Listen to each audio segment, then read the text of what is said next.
ជំរាបសួរលោកគ្រូថ្ងៃនេះខ្ញុំនឹងធ្វើបង្ហាញពី topic មួយគឺ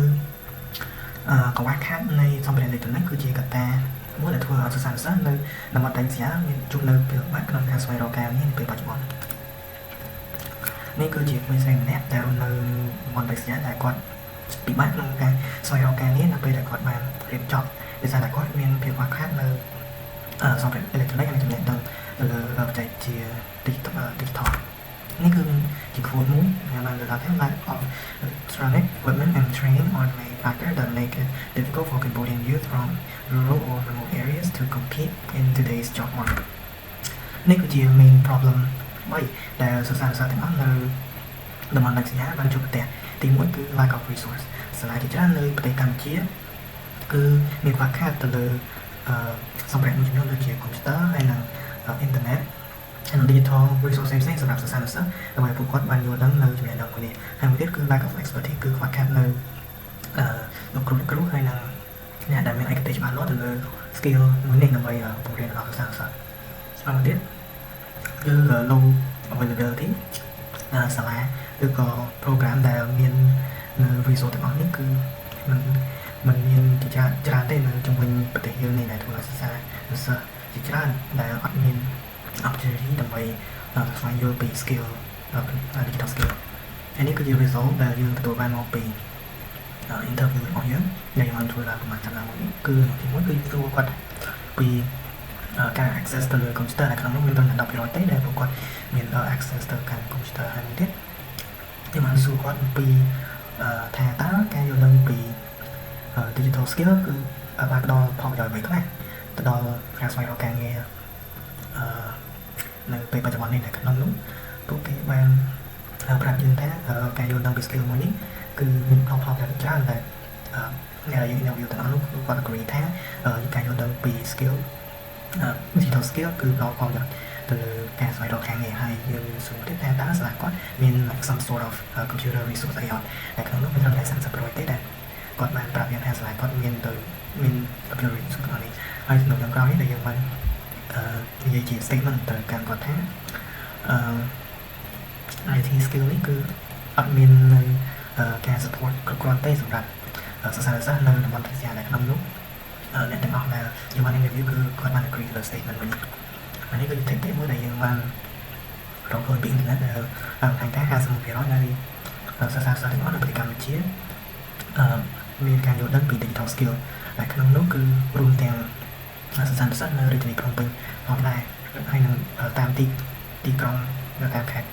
ជាដើមដូច្នេះហើយស្ថិតិនៃសិស្សានុសិស្សនៅតំបន់ដាច់ស្រយាលដែលយល់ដឹងពី computer skill កាន់តែតិចជាងនេះទៀត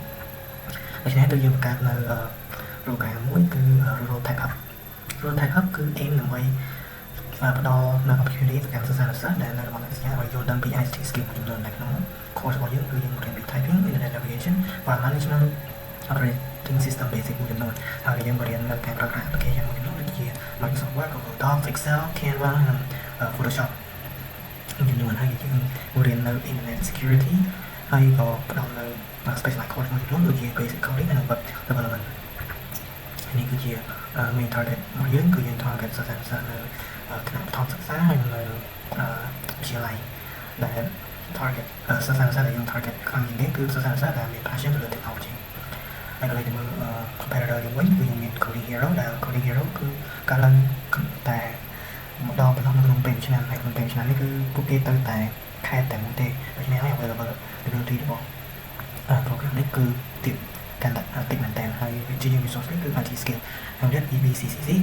ដែលមានតែនៅក្នុងបាកងនៅក្នុងខេត្តសៀមរាបទេ teaching resource គឺភាសាអង់គ្លេសហើយនិង computer skill ហើយចំណែកឯ program របស់យើងគឺយើងនឹង plan collaborate ជាមួយ high school ច្រើននៅជុំវិញប្រទេសយើងហើយធ្វើឲ្យ availability កាន់តែគឺមានគឺភាសាជាង better របស់យើងហើយ skill ដែលយើង teaching គឺជា IT skill ហើយនេះគឺជា roadmap នៃ program របស់យើងទី1គឺ research past implementation តើពួកគេអ្នកមុនយើងបានធ្វើយ៉ាងណាដើម្បីថាគោលនៅបញ្ហាមួយនេះហើយ project form ផងដែរដែលយើង research វាថាតើយើងគួរទៅរៀនអ្វីខ្លះកាន់សិស្សានុសិស្សដែលយើងនឹងទៅរៀនទីមួយទៀតយើង recruit teacher ហើយ train គាត់ឲ្យគាត់មានសមត្ថភាពគ្រប់គ្រាន់ដើម្បី work hard បញ្ចូលដល់សិស្សានុសិស្សហើយមួយទៀតគឺយើងមាន connection ជាមួយនឹង high school ហើយនឹង ministry domestically ដើម្បីឲ្យយើងមាន connection កាន់តែច្រើនជាមួយនឹង high school នៅជំវិញ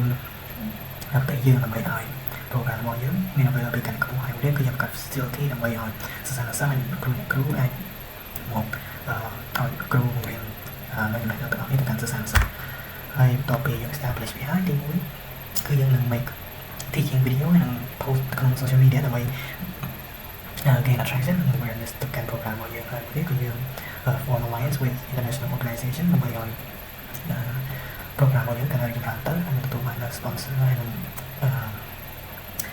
sponsorship មួយចំនួនដើម្បីជួយពង្រីកនៅ program របស់យើងហើយមួយទៀតយើងនឹង plan ដើម្បី expand campus យើងទៅកាន់ខេត្តជាច្រើនជុំវិញពិភពលោកហើយចុងក្រោយនោះគឺយើងនឹង plan ដើម្បីឲ្យមាន volunteer ជាច្រើនដើម្បីមកជួយទៅដល់ការបង្រៀនទៅកាន់សិស្សានុសិស្សនៅទីបច្ចុប្បន្នទី next year ហើយនេះគឺជា opportunity សម្រាប់សិស្សានុសិស្សដែលរៀននៅក្នុង program យើងទី1 outstanding student នឹងពួកយើងនឹងផ្ដល់រង្វាន់លើកទឹកចិត្តដល់គាត់ដូចជា laptop ក៏ mobile phone ជាដើមហើយមួយទៀតគឺ mentorship គឺយើងផ្ដល់នៅ mentorship ទៅកាន់សិស្សានុសិស្សដែលគាត់